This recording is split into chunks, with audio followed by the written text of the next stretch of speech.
अगर हम सत्संग सुना तो वो समय तो दिव्य गया, पर मनन नहीं किया तो आप दिव्य नहीं हो पाएंगे। आप दिव्य नहीं हो पाए तो फिर सत्संग का मतलब क्या हुआ? आसुरी प्रवृत्ति से हटकर दैवी संपदा का हृदय में प्रादुर्भाव हो जाना, इसे ही दिव्य कहते हैं। निर्भय, निश्चिंत, निशोक, कोई चाह, कोई विकार नहीं, एकमात्र भगवदानंद में तृप्त, तो समस्त दैवी संपदा अपने आप जागृत हो जाती है। उपासक बनना कठिन है, कहलाना सरल है। मन और इंद्रियां इतनी चंचल हैं कि ये भगवदानंद का लोभ ही नहीं प्रकट होने देती।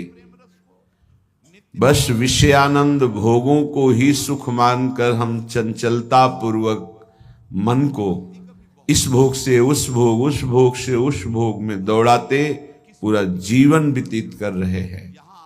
लेकिन कभी भगवदानंद का लोभ नहीं आया, ना बुद्धि में, ना मन में, ना इंद्रियों में। आज संयोग बैठा रहे हैं हरिजू कृपा करके, सत्संग के द्वारा हृदय में नाम का लोभ, कि नाम रूपी धन इकट्ठा कर ले, सुकृत का भोग। हमारे अंदर कोई भी ऐसा दोष ना हो जो हमारे सुकृत को नष्ट कर दे, हमारे पुण्यों को नष्ट कर दे, ये सावधानी। मान अपमान का समभाव से सहन करना। अपमान हो जाए तो भगवान हमारे किसी अहंकार का नाश कर रहे हैं, सम्मान हो जाए तो भगवान की कृपा का सम्मान हो रहा है, ना कि मुझ देह धारी का। भगवान की कृपा का, गुरुदेव की कृपा का सम्मान हो रहा है, तो वो सम्मान गुरुदेव का अपना कभी ना माने, अपने इष्ट देव का सम्मान। लेकिन अपमान ये हमारे किसी कर्म को पावन करने के लिए किया जा रहा है। अगर सम्मान को अपना मान लिया तो अपमान सह ही नहीं सकते, सिद्धांत है। सम्मान का भोग करने वाला कभी अपमान को नहीं सह सकता, और अपमान को जिसने सहा नहीं वो कभी महापुरुष नहीं हो सकता है। निंदा, अपमान, तिरस्कार स्वाभाविक सहज में जो सहन करता है वही दिव्य हो जाता है, वही दैवी संपदावान हो जाता है। चलते हैं। परम पावन महामहिम परम कृपालु प्रिया प्रीतम की चरणारविंद की अद्भुत प्रेम लक्षणा भक्ति प्रदान करने वाला वृंदावन धाम, इसकी महिमा का प्रारंभ कर रहे श्रीपाद प्रबोधानंद जी महाराज। श्री राधा यहीं से प्रारंभ है, और कल सुना श्री राधा इसी में पूर्ण हुआ।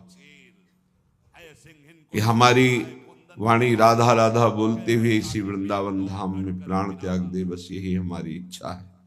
यही विश्राम है और यही प्रारंभ है।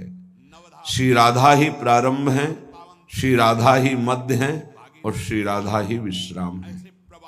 बड़े भाग्यशाली हैं जो राधा नाम में रुचि, राधा नाम जपने में भाव कर पा रहे हैं। बड़े भाग्यशाली हैं। नहीं तो प्रियाजू के स्वरूप को जानना बड़ा कठिन है। अर्थात ब्रह्म तत्व को जैसे जानना कठिन है, पर जाना जाता है वेदांत के द्वारा। कृष्ण तत्व को भी जानना कठिन है। बड़े बड़े ब्रह्मादि देवता भी कांप गए कृष्ण महिमा देखकर, फिर भी भगवत भक्त जन कृष्ण तत्व को भी जानते हैं। लेकिन राधा तत्व ये बड़ा गूढ़ विषय है। हित ध्रुव ते सबहिन ते दुर्लभ रसिक मरम पै जानत। ये केवल वृंदावन नित्य विहार रस के रसिक ही जानते हैं। बाहर बहुत से बहुत प्रकाश हुआ तो कोई गोपी कह के बोला। कल एक प्रश्न कर रहे थे, कल ही होगा या पर ये स्मृति में हुई। जब स्मृति अपने आराध्य देव की बिकी हुई हो जाती है तो ज्यादा आज कौन सा वार है, कौन सी तिथि है, क्या है, ये सब वो कह रहे थे कि राधा कृष्ण के प्रेम को आज संसार में लौकिक प्रेम से जोड़ा जाता है। पहली बात तो समझिए, तुम और तुम्हारा तन ही बिल्कुल बिलग है। तुम अज्ञानी हो इसलिए ये नहीं जान पा रहे कि तुम सच्चिदानंद स्वरूप हो। पक्का ईशावास्यमिदं सर्वम यत्किंच जगत्याम जगत। अपने को तो तुम जान नहीं पाए, तुम प्रिया प्रीतम को जान लोगे। दूसरी बात यह है कि तुम अपने को पांच भौतिक शरीर पुरुष या स्त्री माने हुए हो, अज्ञान की धरा में जी रहे हो, देह भाव में आसक्त हो रहे हो। तुम जान पाओगे प्रेम किसे कहते हैं? और प्रेम के गाढ़ समुद्र हैं हरि, और हरि के प्रेम समुद्र का सार है सांद्रानंद घन प्रेम मूर्ति किशोरी। तुम क्या जानोगे? रसो यह परमानंद एक द्विधा सदा। जो परमानंद तत्व रस है वो एक है, पर वो दो रूपों में खेल रहा है। राधा कृष्ण रूपाभ्याम तस्यै तस्मै नमो नमः। वही सच्चिदानंद का सार जो प्रेम तत्व है वो हमारे श्यामा श्याम के रूप में है। श्याम श्यामा है, श्यामा श्याम है। कैसे जानोगे? एक प्राण दो तनु, वहां पंच प्राण और एक तनु। तुम पंच प्राण और एक तनु तुम हो, भौतिक देहाभिमानी। और वहां जो आत्म तत्व है वही प्रियाजू का तनु है, जो आत्म तत्व है वही श्री कृष्ण का तनु है। दो तनु में एक प्राण एक मन, एक ही आत्म तत्व तनु धारण किए हुए है। वो तनु सच्चिदानंद घन, जैसे तुम्हारी आत्मा वैसे प्रियालाल का तन, प्रेम मूर्ति। कैसे जानोगे? किसी की होड़ प्रियाजू तक पहुंच सकती है। उपमा, देवलोक भूलोक रसातल सुन कवि कुल मति डरिए, सहज माधुरी अंग अंग की कही कासो पट तरिए। क्या जानोगे? भगवत रसिक, रसिक की बातें रसिक बिना को समझ, राधा तत्व को जान लोगे। हरे श्री कृष्ण तक पहुंचना बड़े बड़े ब्रह्म ऋषियों के लिए भी बड़ा दुर्लभ माना गया। मुनि मन ध्यान धरत नहीं पावत, करत विनोद संग बालक भट। ये तो इस रजोपसेवी वृंदावन के रसिकों की कृपा जो राधा तत्व को जान ले। राधा कृष्ण एक ही बात है, श्याम ही श्यामा है, श्यामा ही श्याम है। कहने को श्यामा श्याम है, वो एक है। श्री हरिवंश सुरीति सुनाऊं, श्यामा श्याम एक संगाऊं। छिन कबहु न अंतर होई, प्राण सु एक देह है दोई। प्रिया प्रीतम के अब ये संसारी जन सांसारिक लौकिक शरीर आसक्ति को राधा कृष्ण के प्रेम से जोड़ते हैं। भगवान रक्षा करें उनकी बुद्धि की, उनके विचारों को शुद्ध करें।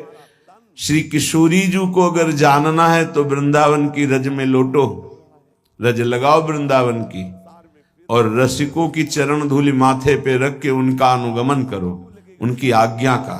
वो जैसी आज्ञा करें, फिर किशोरी जी कृपा करें तो समझ में आ जाए कि जिनकी पीक दानी लिए हुए स्वयं अखिल कोटि ब्रह्मांडों का नायक खड़ा हुआ है, उगार की इंतजार करते हैं, जिनके चरणों में महावर लगाते हैं, जिनकी चरण रखने की चौकी को ब्रह्मा शंकर शनकादि प्रणाम करते हैं, वो प्रभु जिनके चरणों में महावर लगाते हैं, वो राधा तत्व है। कैसे जानोगे? बहिर्मुख देहाभिमानी विषय प्रियता रखने वाला भगवान को नहीं जान सकता है, अपने को नहीं जान सकता है, फिर राधा तत्व को जान लेगा।